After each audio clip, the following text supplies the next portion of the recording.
session or more sessions focused around technologies. Might be a cleanup technologies, but perhaps other types of technology, monitoring technology. It might be an interesting thing for us to talk about. And this would be a little tangential to what you just did, but me tell the board that just 2 weeks ago you were at a PNNL, Pacific Northwest National Lab, meeting about some of their new technologies for soil cleanup. And it seemed like that might be, we could invite PNNL to speak about that discussion.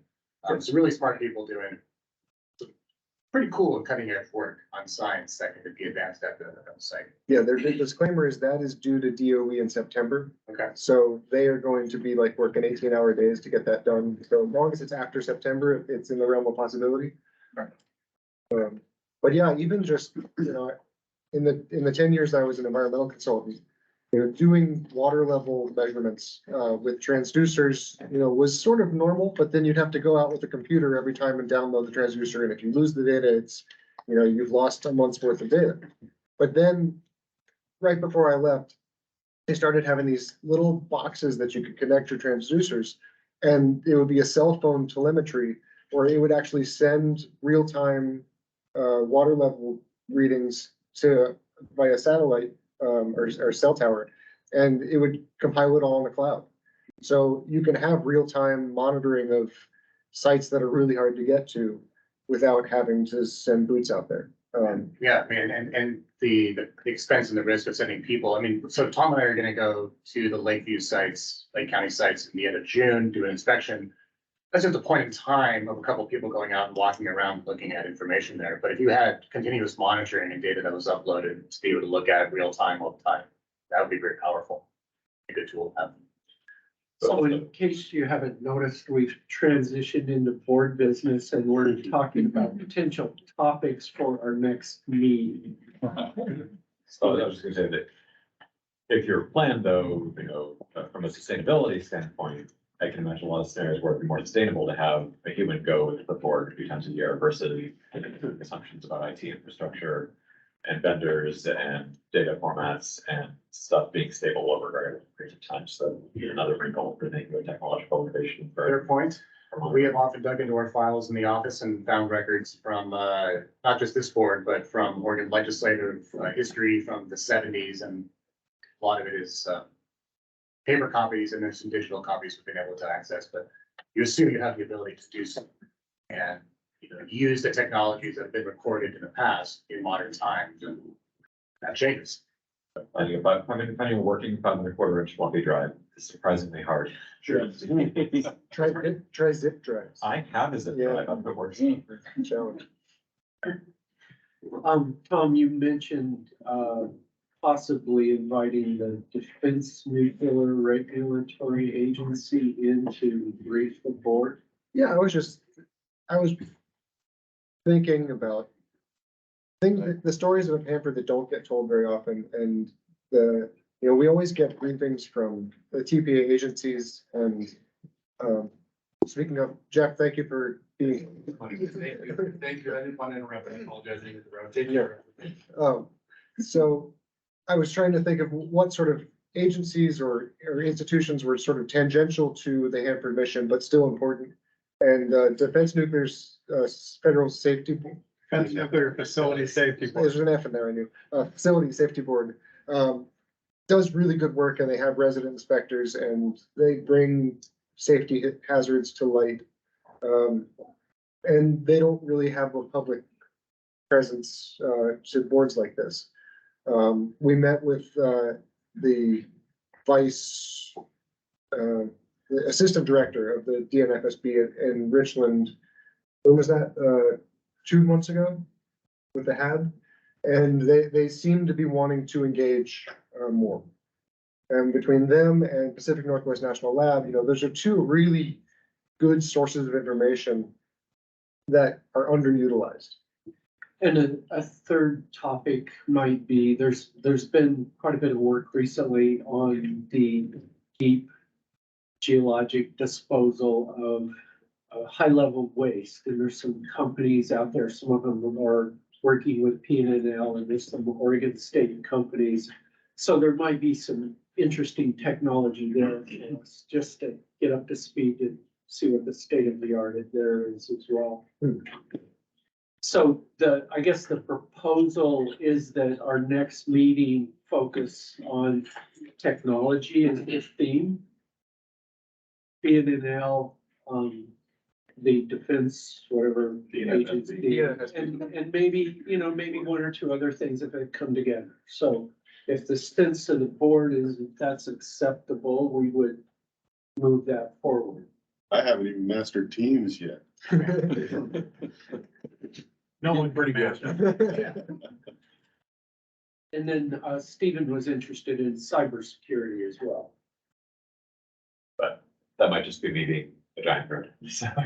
No, I mean, it's a legitimate question. I was, the national security interest at hand, there still is a national security component to the Hanford site. The last big federal hack did hit Hanford, so it was, what was it, the CERT something? SolarWinds? SolarWinds, yeah. I got them too, huh? What did they do? I don't know that.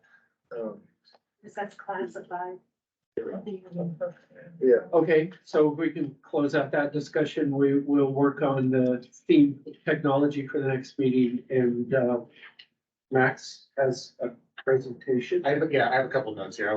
Maybe Matt can pull up my slides. I typically do a update since the last meeting, and we did a different format for today, obviously, and so I wasn't planning on doing it, but then I was asked to do a couple things here, so I just have a couple slides and a couple of notes to brief the board on some happenings, both with us and with Hanford, with DOE and a few other things.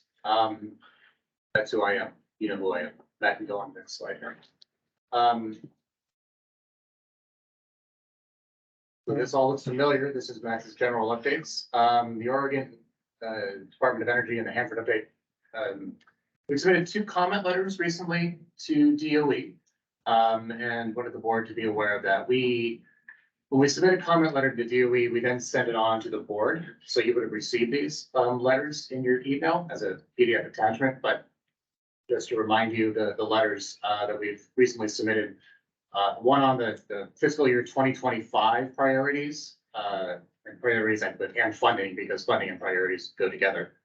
The DOE they're looking many years out for funding and for priorities, but we're in fiscal year 2023 now. Fiscal year 2024 has already been prioritized, and fiscal year 2025 is what DOE is looking for comments and feedback. And so we submitted a comment on that. Tom was lead on that effort. We also submitted a comment to the Federal Register on the NERDA regulations. Good. I'd rather put that on both. I don't know. Can you speak to that? Let's speak to that real quick. Oh. No. So there was a proposal by the Department of Interior to, rewrite the Type A NERDA regulations. And so there are 2 different ways that CERCLA defines doing a natural resource damage assessment. You can do a Type A, which was based on this really old software, that was really just focused on the Great Lakes area and oil spills. Or you could do a Type B NERDA, which most people do now. I think there was only a couple of cases that had ever used a Type A, but the software soon became outdated, and so it's really obsolete. Most people do a Type B, and that is this full, usually lengthy process that larger sites go through. And so what the Department of Interior wanted was feedback from people who do natural resource damage assessments on how they would like Type A regulations to be rewritten. What sorts of was their interest in it, first of all, and across the board there was. Should it remain for small spills? And so there were a series of questions that they asked. There was maybe about 10 or so questions that they asked in the Federal Register. And so I developed a response, and there were 3 other states besides Oregon that also responded. Many tribes did, and some industry. And really, there was a lot of concurrence between all of the comments, even among industry. That there was a lot of interest in rewriting a quicker, easier NERDA. And so they will be taking those comments and hopefully reworking them and creating something that is a quicker, easier NERDA for everybody. Not for the Hanford side, of course. They'll maintain us. No, yeah, this would be really focused on small spills, and Hanford is not a small spill. Appreciate that. The other bullet on my top here is we just last week or 2 weeks ago, I think it's now, submitted a comment letter to DOE on high-level waste analysis of alternatives. A letter that we wrote a letter as staff, and Jeff, you also were, as a board, had a letter. So it's nice to have two distinct letters from Oregon interests, I guess, that were submitted to DOE. Analysis of alternatives on high-level waste is really a process that DOE is undertaking now to look at the range of options, alternatives for how they will treat high-level waste out of the tank waste, high-level tank waste. And what the schedule, what the process, what the technologies looks like for that. I will note that on my next slide, I have another comment here. The high-level waste treatment and disposal is also subject to negotiations that have been ongoing with State of Washington, with DOE, and with EPA. So there's sort of a couple different processes here, but nevertheless, we submitted our thoughts and comments on the analysis of alternatives that DOE put out. Yes, and then we submitted that letter and also sent it out to the board, so you'll have that. And Matt was our lead author on that. Okay. Federal funding, the next bullet here, Hanford federal funding, always interesting and always a topic of concern, I guess, of interest. How do we say this? We, as Odo and OHCB, people may recall this, in February, submitted a letter that we jointly authored. We submitted it. We wrote the letter, and then Jeff and I were co-signers, and Odo Director Janine Benner was going to Washington, D.C., and she hand-delivered that letter to members of the Oregon congressional delegation in D.C. in February. And that was to particularly draw attention to the funders who fund Hanford, to make sure that they were aware of Oregon's key interest, and to highlight the need for more federal funding for the Hanford site. So that was a nice accomplishment. I was happy that came together. It's a nice one-pager, succinct, to the point, and then Janine was able to or Director Benner was able to hand deliver it in DC. That was a nice connection there. I have two bullets here. The fiscal speaking of 2024, fiscal year 2024, the president's request budget came out 2 months ago now. It was towards the end of March. And for the first time, the two offices that make up the Hanford office, Richland and Office of River Protection, the Hanford offices from DOE, have a budget that totals around $3 billion. They said it's the first time the budget's ever been, it's not established yet, but the president's request budget that has a 3 as the beginning number. So a heck of a milestone. Of course, to be the contrarian, the last bullet there says, yes, but the TPA compliant budget is estimated at $3.76 billion. So even at the highest budget ever requested from the president's is still below what is estimated by both DOE and by Ecology as the budget necessary to meet the obligations of the TPA as it currently stands. So there you go, pros and cons to all that. Tight federal funding environments right now, and I don't think anybody really expect 3.76 to be. It's just that's a big number right now. But nevertheless, $3 billion is pretty good, I think. Okay, my next update here, call this a general update. As I mentioned, we went the whole day of Hanford meetings, and we didn't really mention that the holistic negotiations between DOE, State of Washington, and EPA, an agreement has been reached. But they won't tell us. They will not tell us what the agreement is. After 3 years and 60 meetings, evidently mediated sessions, the tri-parties have come to an agreement, and there's a big announcement that they have reached an agreement, and the details have not been shared. So Not promising. Well, it's not based right now. It was what the article said. Yeah, I yeah, haven't read that. but keep in mind now, after 3 years, 60 meetings, all these attorneys, how willing will they be to make any changes based on public comment? Yeah, Not too much. but it will come out for public comment. Yeah. It's gonna be a mighty document. Well, let's make a note of that. Share your concern, Ken. The National Academies of Science, we've talked about this before at meetings. We had the presenter in January meeting from the National Academies. They are coming out with their final report on, and if you recall, this is on the treatment options for what they call supplemental low activity waste. Portion of the tank waste that isn't planned right now to be treated by the direct feed low activity waste vitrification system. And so there's been ongoing studies led by both national academies and then they call the federally funded research and development corporations, parties, something like that. Research groups that have been looking into what options might there be to treat this, they call supplemental low activity waste. That's been going on, this iteration has been going on for 2 years, I believe. And then there was a previous phase 1 that was ongoing for another couple of years prior to that. Final reports are due to come out in June. I think it's a month from right now, and there'll be a big public meeting. Well, there'll be a public meeting, I don't know how big it'll be, but there'll be a public meeting in Richland to roll out the report. Matt is gonna go represent us at that meeting, and I don't know if they will invite us to present, but they have in the past. So if we are requested to comment, we will. And if not, we might comment anyway. That's how it'll be there. Is the meeting gonna be recorded? Be recorded. I'm not sure. It's the National Academies is running that. Probably They typically I do. believe it is a public meeting. Yeah, well, it's certainly a public meeting, whether it be recorded or not.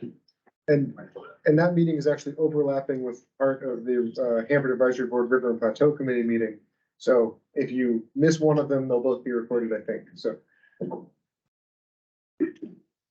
The Hanford Annual Emergency Drill is coming up next week, next Thursday.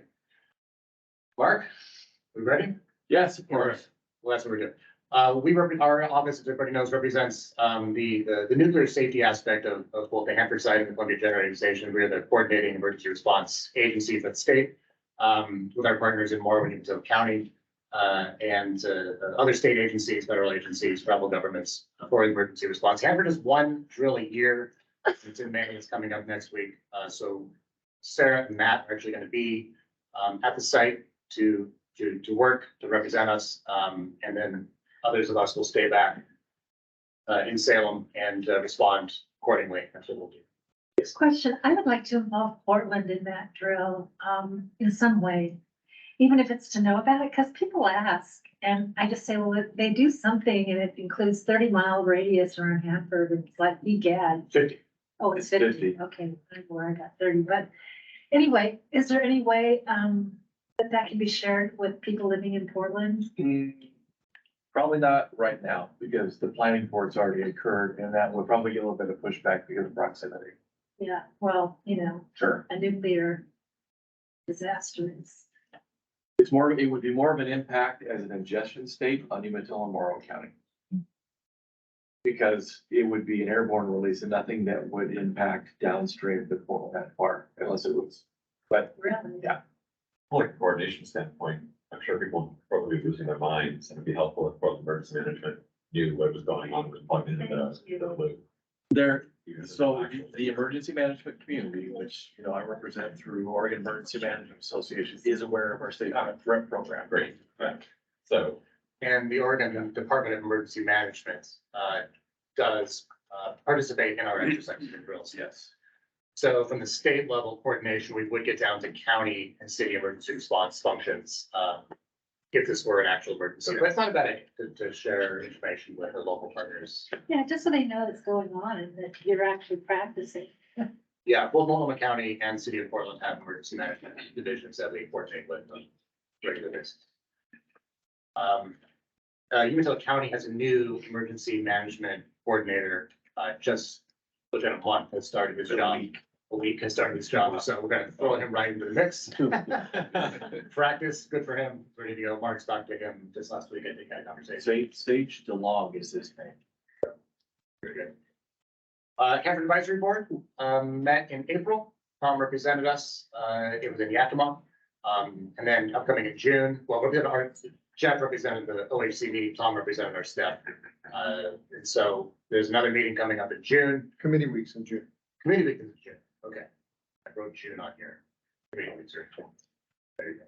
So HAB work is ongoing. Our HAB president is in the audience. Thank you for joining us. Or have chair and vice chair and president.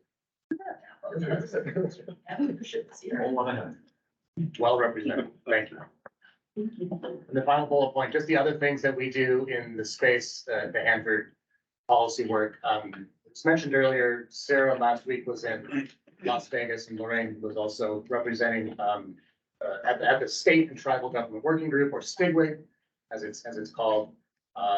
I am the representative to the National Governors Association Federal Facility Task Force, another long acronym.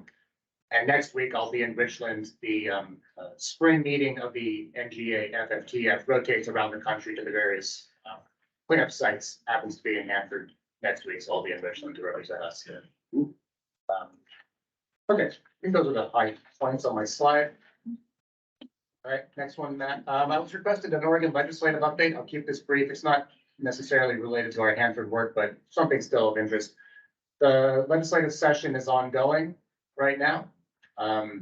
It has to conclude by the end of June, I believe, is the constitutional deadline date. Our ODO's budget bill, HB 5016, 5016, has moved out of the Ways and Means Subcommittee, had a work session last week, and is now over to the full Ways and Means committee. That's where our budget for our work comes from, as well as the rest of ODO's budgets. No significant energy-related bills have passed yet. There are a couple that are in process, not necessarily nuclear or Hanford related, but the people are interested. A couple bills that our agency would be working on should they pass. One would be, what we might think of as the big bill, would be a state energy strategy. The Department of Energy would lead a major project to come up with options, recommendations, and assessment, a strategy, if you will, for how the state of Oregon can meet its goals, for primarily carbon reduction goals, that are rapidly approaching. There have been legislation that made requirements for cleaning up our electricity sector, transportation sector from carbon emissions, other sectors, but not necessarily a comprehensive strategy for how those goals will be reached. So that's a bill that we have been working on to support doing that work. Lead as ODO as the lead. Another bills that are I think of interest just for us in general, there's bills related to home efficiency, residential efficiency, and building efficiency, which is a big deal to use just less energy. It is a good strategy towards just conservation in general. So we have some bills there. And people may be interested. At the beginning of the session, there were a handful of bills, I count 4, that were related to nuclear power. None of them moved out of committee. One had a public hearing. It was HB 2215. That bill would have removed the requirement for a national repository for waste as a precondition for approving a new nuclear power plant in the state. And it would also have removed the requirement for individual projects to be sent to a vote of the people. The bill itself would have had a requirement that the electors of Oregon, people of Oregon, vote on the bill. It had a hearing, but didn't get out of committee as well, so that will not advance. I'll leave it at that. And then the last slide is really about just what we talked about a little bit earlier, was to get the conversation going around future meeting. We met the first week of October last fall. I think it's a good time. It's right after the close of the fiscal, it's the start of the new fiscal year, so our budgets get refreshed. So we've got some money to spend, which is nice. And it seems like a good time of year to be in either the Richland area or Northeast Oregon. I have thought, and the board's talked about this before, that we can get a tour of the B reactor, which is now run by the National Park Service. I think that would be pretty cool. I've been there before, but it's been a number of years. Ken's probably been there 100 times. But it's really an amazing experience to go see the B reactor. So that's a proposal. And meeting either in Richland or maybe in Hermiston, Northeast Oregon, kind of how the board sees whether it wants to go back into the Tri-Cities area or stay in Oregon on our side of the border there, but in the local communities. I'd say at Hermiston, they have hotels we can use. But Or board, or board, yeah, or board, certainly, as some options to consider. So that's the end of my presentation here, and board business is next, as my queue up part of your conversation. Okay, thanks, Max. So the first topic here was a little bit of discussion on the board process for commenting on Hanford issues. So most recently, this analysis of alternatives, we submitted some comments on that, and our approach to this point has been pretty kind of ad hoc. So what I would like to propose to the board is that basically anybody on the board can identify an issue that thinks the board should comment on. And then we will form a work group of, however many people, 2 or 3 or 4 people that are interested in doing a review of the issue and putting together some advice. Now, the problem is usually the time frame on this sort of thing can be fairly short. Or in the case like of the analysis of alternatives, you've got a 400-page document that people need to review at least parts of it. So anyway, open for discussion. Does that sound like a reasonable approach? This is Mary Lou, and I think we should have some kind of design or plan on how we will do this in the future. All the documents we want to comment on are very long, and we usually do have a long period of time to review them, although most of us put it off until the last minute and then it becomes rushed. But we do need a way to do this because thank you very much, Jeff, have taken the most of the burden of this over the last few months. Thank you for putting together that comment letter last time. But it shouldn't have to be just you, and you shouldn't have to receive scattered comments from the board in the last few days that you have to put it together. So I would support having some kind of subcommittee formed as soon as we hear about comments being invited. When I provided Jeff with a copy of the bylaws, which I've got extra copies, because we did look at to see where it fit into the bylaws, and then also open us up for Ken for any historical information related to past activities from the board related to that. Best practices for it. It's not a consensus board, is it? Yeah, no. I guess one thing I just throw out, just keep in mind is everybody has different interests, and sometimes the interests really don't fall within the purview of this board. And so either Jeff or Max or both of you guys need to say, maybe that doesn't quite fit with what the board should be commenting on, even though there might be strong interest in it. So we need to watch for that. But, Jeff, I agree with Mary Lou. Jeff has really taken it on so far, and it shouldn't fall solely on him. When we get to the whatever comes out of the holistic negotiations, I will certainly have an interest in participating in that review and providing comments, but. So I think Ken is right that that's the next big shoe to drop, so to speak, is the holistic negotiations. So if you are interested in participating and putting together comments, just let me know, and I'd be more than happy this time around to take a back seat on that. Okay, moving on, the last week we sent invitation letter out to the members of the Oregon Congressional Delegation, inviting them to come and talk to the board and visit Hanford next fall. We didn't provide any dates. We're kind of we're fishing for interest, and depending upon the response, then we will work with people on this board as well as the tri-party agencies to put something together. So that's, let's see, 5 congressmen and 2 senators. And I got 6 congressmen, 2 senators. And so far I've gotten a response back from, Representative Blumenauer, sorry.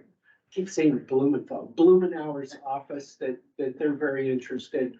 So I'll follow up as necessary and then let people know. So hopefully that will come together in the next month or so. And again, that issue and the next one on this list are kind of priorities that we'd identified early this year. So the next one is we've opened conversations with the University of Oregon Environmental Sciences Division and Earth Sciences Division and Oregon State University's Nuclear Engineering Department about putting together a seminar or a lecture series. And so we've put together a whole laundry list of 20 or 25 different topics. We've talked to the agencies at Hanford. Everybody's interested in participating. Sure, Kim, if they're interested in the history of Hanford, that you might participate in that. But basically that we're targeting, at least for Oregon State University, something to happen next fall with University of Oregon, maybe next fall or maybe next spring. But we're trying to see what they're interested in and then provide speakers that could come in and slot into their curriculum for what we're calling at this point a lecture series. So if it's, earth sciences or environmental, Tom Cecilia might be requested to go in, for example, and talk about hydrogeology of the site and monitor things like that. So it's early on. If you're interested in any way, shape, or form in participating, let me know. I'm like the little kid in the barn full of straw playing with matches. I'm trying to get something started, and then I'll turn it over. Mary Lou, Mary Lou's talking about. Mary Lou?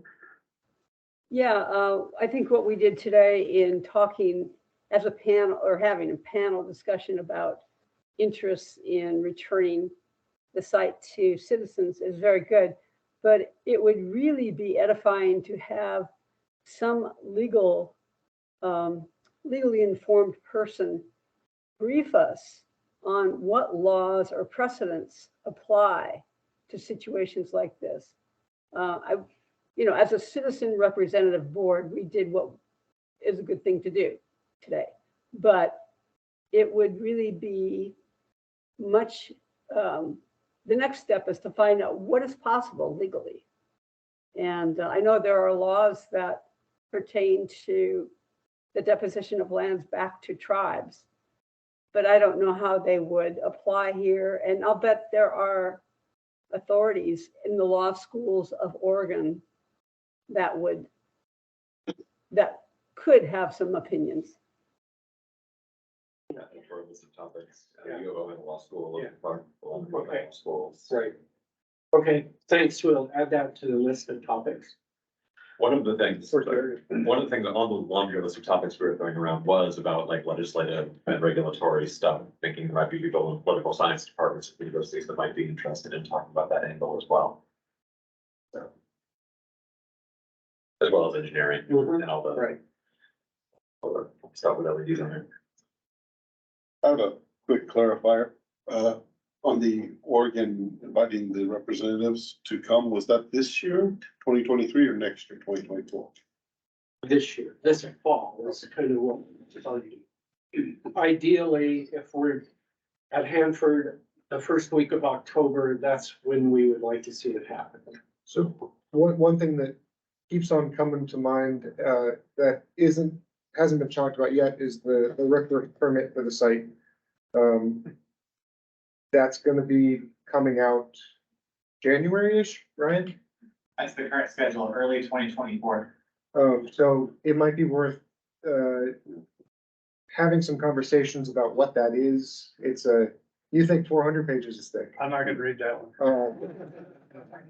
What are we at, 12,000 pages? 20,000 plus pages. More than 20,000 pages of RCRA permits. And, No AI assistance. that's gonna be a big one, and it's gonna, it's gonna be an elephant that we're gonna have to, take the first bite of at some point. Not that we wanna eat elephants, but yeah, so, we should probably walk aside a little bit of time just to get an introduction to that. Okay. So we're ready in January to get buried. That's a good one to defer to the professional staff at the agency. The board can tell, the board can direct us to do that research if they'd like. Like Ken's idea. Or Okay, That's like, that's a minute. I'll summarize it then. any other comments before, we move on to? Yes, Laura. Okay, I was just gonna say back to, the position letters that we send out.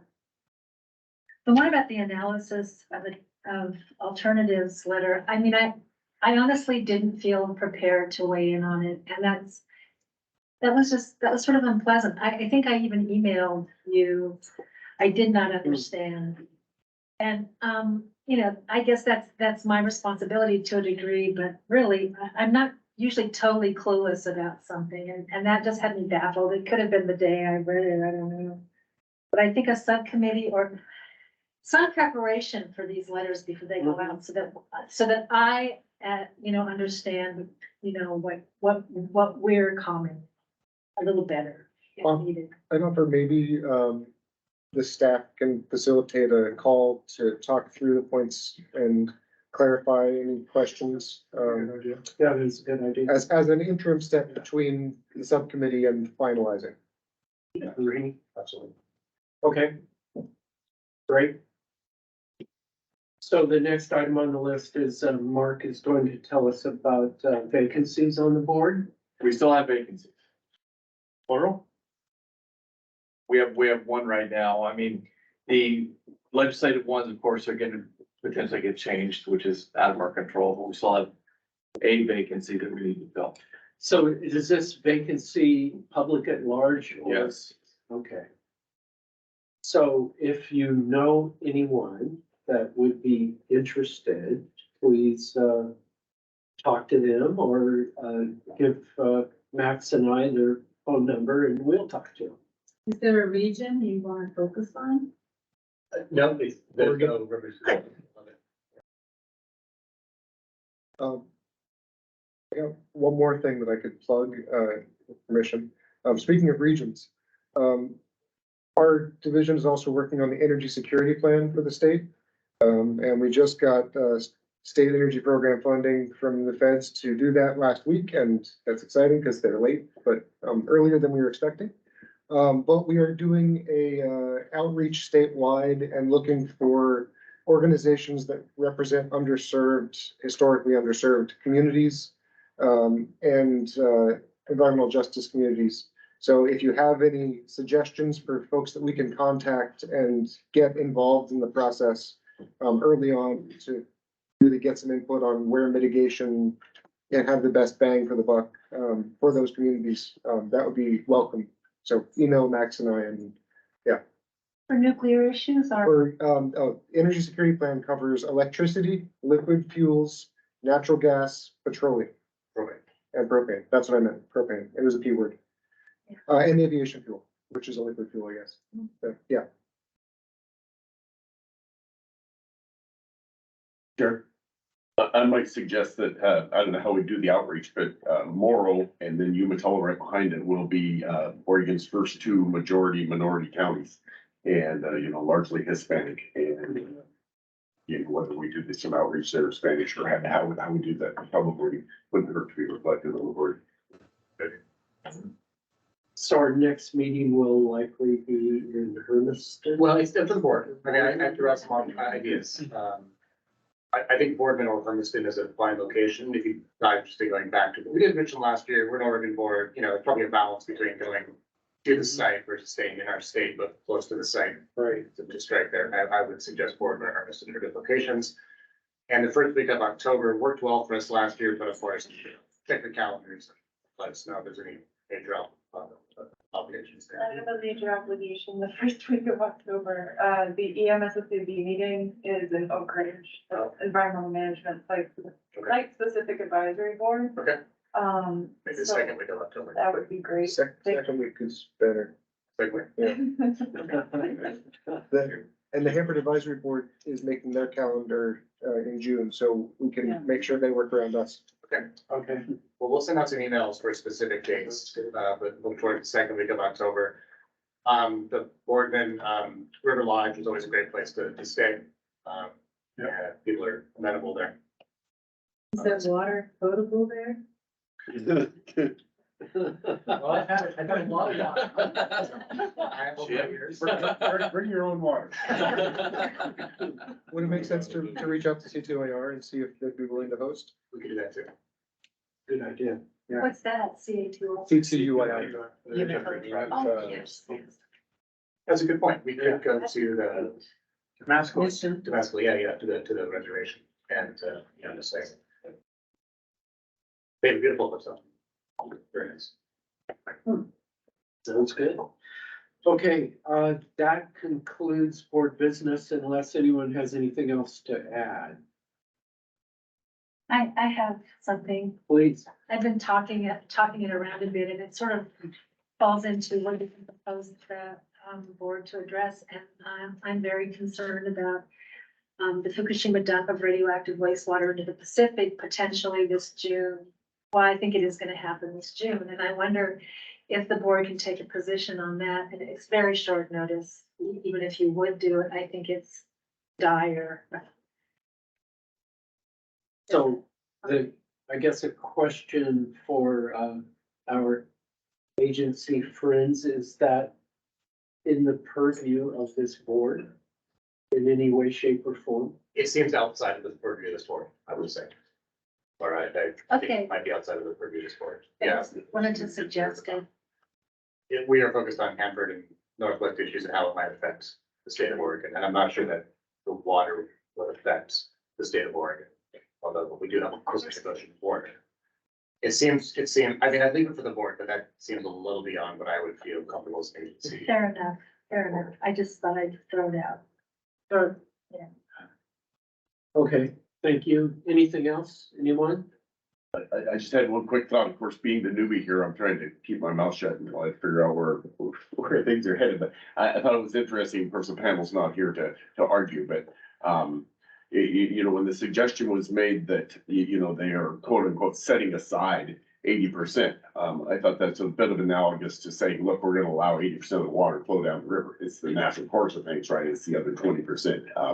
And then it falls somewhere between, the unrestricted industrial portion in the 100 sector, right?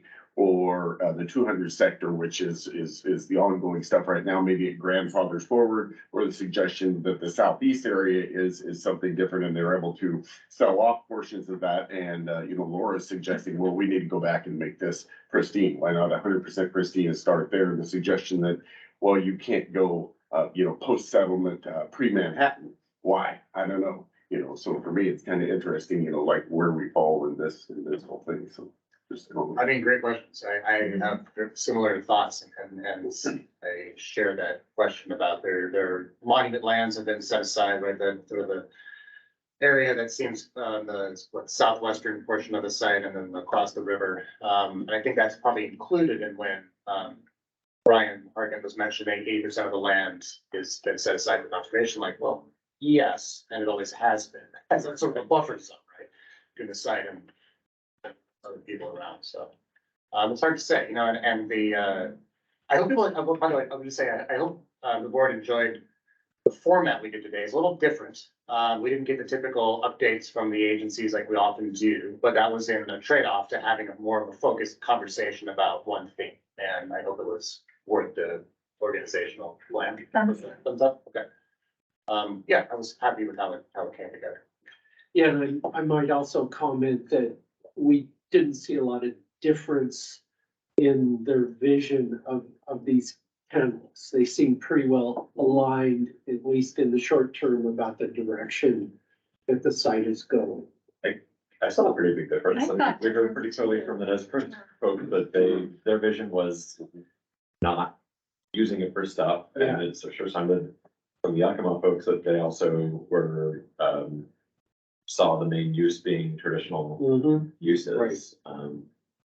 They both did seem open to certain kinds of development as long as they were involved in it, but it also very much seemed like they had a vision of it not being used for industrial parts and things like that. And Kermit even mentioned it from this person a few times. I didn't know, but I forgot to, not forget, I didn't have the opportunity to bring it up about co-management. He used that phrase a few times, co-management. That's different, right? Than just having DOE, federal government representatives running the whole site. It's quite a different approach. And you mentioned that a few times, so. That's something interesting. I think it would be interesting to understand the process for the release of land, and where that goes, and who's in those conversations. And how does the public get involved in that, or how does the state get an opportunity to weigh in on that? Because it's quite easy for them to sit there and say, well, we don't know, because they don't, that's not their focus. But there are people on site who do have, at some point, the land will be released, and how could we, if we choose to as a state, support the tribes in being at that table where decisions are made on what the future of a piece of land is, because it looks like it will be parsed. That's the nature of the beast of the size of Hanford. So I think about that and wonder if we shouldn't know more, try to understand more. And it was interesting to hear the idea that the institutional controls are deed restrictions, and that's the way it works normally. Yeah. But the land out there isn't deeded yet, because it's federal and it doesn't have a deed. So you can't put a deed restriction. Yeah. Has that process So- within it. So when, that's the first step in transferring it, is to create a deed for that parcel that's being transferred. So that's where that process would start. And I wonder if there's a Washington state process for, commenting on the creation of a deed. It's, That's an interesting question. yeah, Not a thing that usually comes up very often. Right. So it's, how many parcels out there that don't have deeds? I can't think of many. Federally owned, Yeah. that's not it, probably.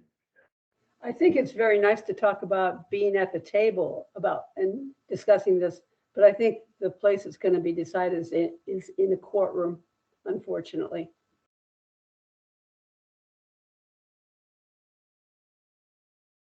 Okay, anything else? Dan?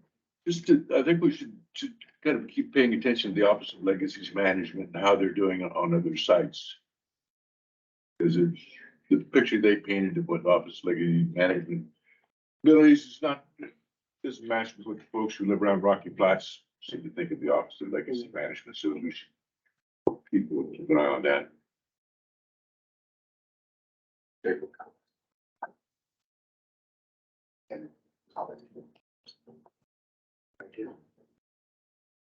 Comments from the back section? The peanut gallery? Yeah.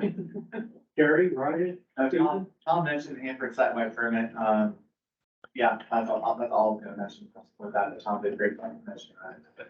Do we have a time frame that we'll be able to see that?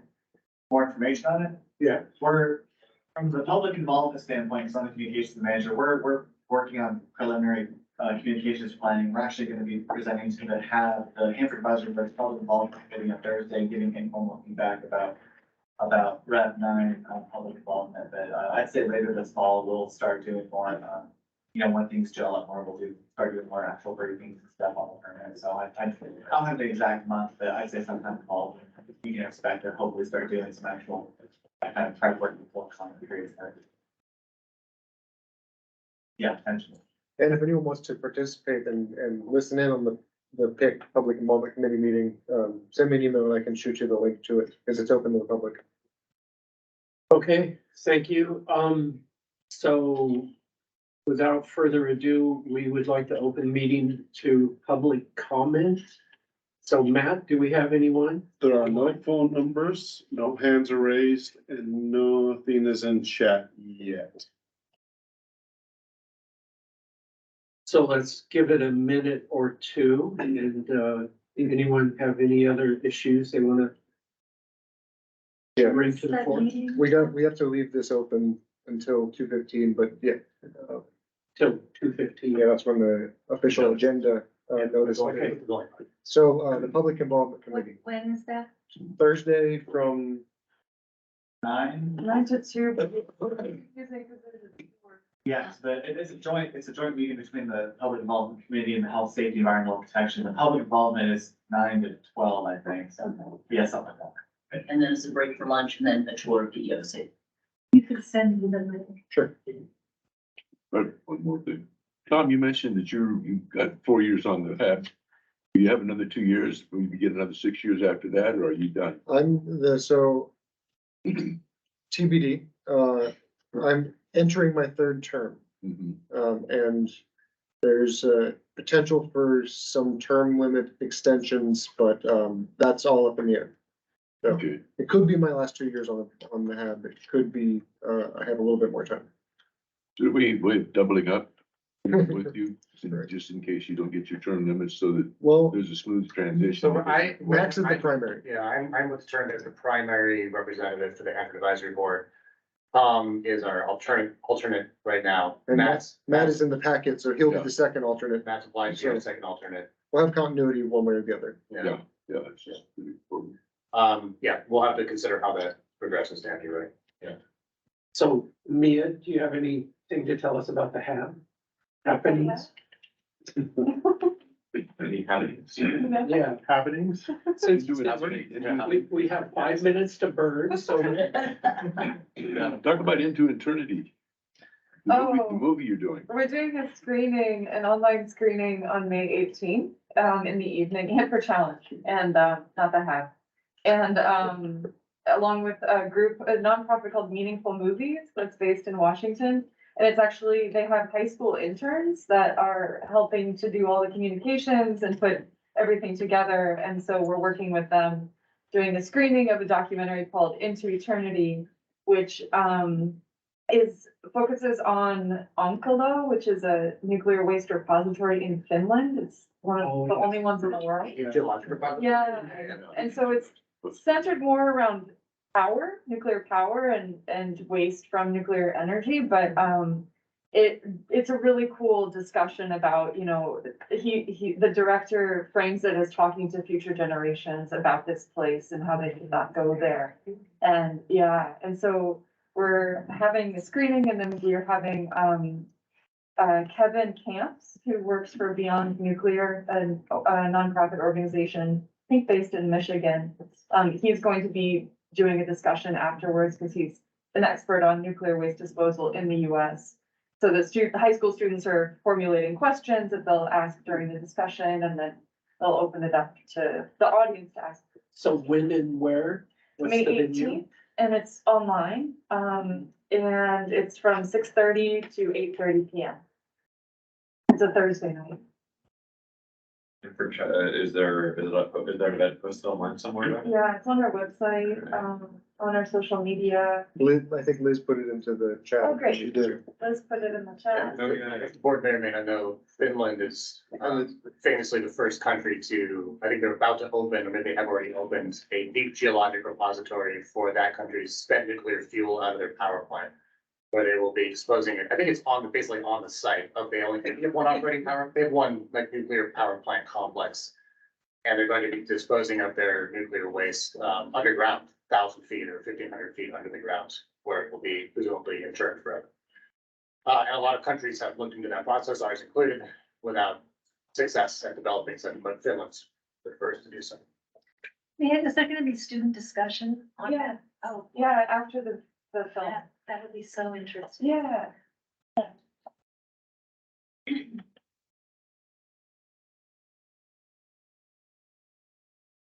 Still in time? 2 minutes. There's something that occurred to me in disposal of the orphan waste there at the Hanford site, the high level glass, and also Savannah has high level glass, will be making high level glass. We'd like to have it moved off. In the past, it was envisioned that the defense waste and the power waste would be commingled. But that doesn't necessarily that doesn't necessarily work to our advantage. It might be easier to get a high level waste, deep geological disposal for high level dense waste than it is easier to get a disposal for, commercial waste. And it might be worthwhile to try to put a national, open up.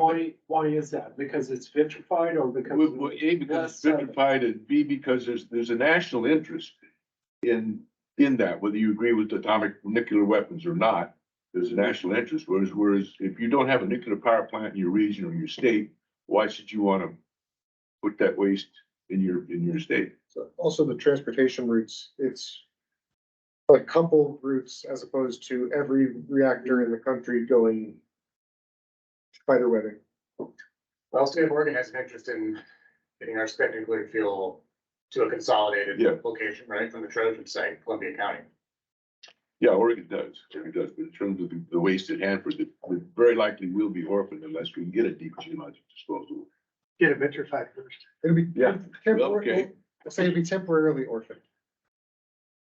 There's also a whole bunch of spent, commercial fuel Yeah, stored at the Hanford site. yeah. Chair, if, back to October, if the Confederated Tribes and Don Sampson, which I'd love to go there, but if they don't want to host, I would love to host you guys in Morrow County or at Boardman.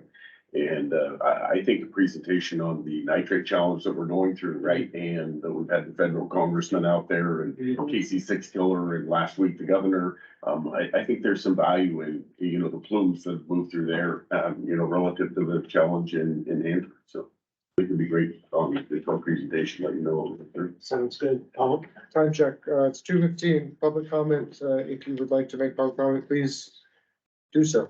Liz Madsen did post something about Hanford Challenge and their poetry. She posted a link in the chat. Is there anyone else out there with chats or hands to raise?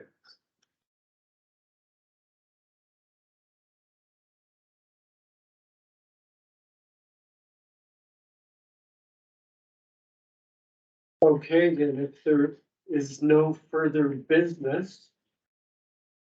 Pregnant pause. The meeting is adjourned. Thanks, Mark. You're welcome. It's,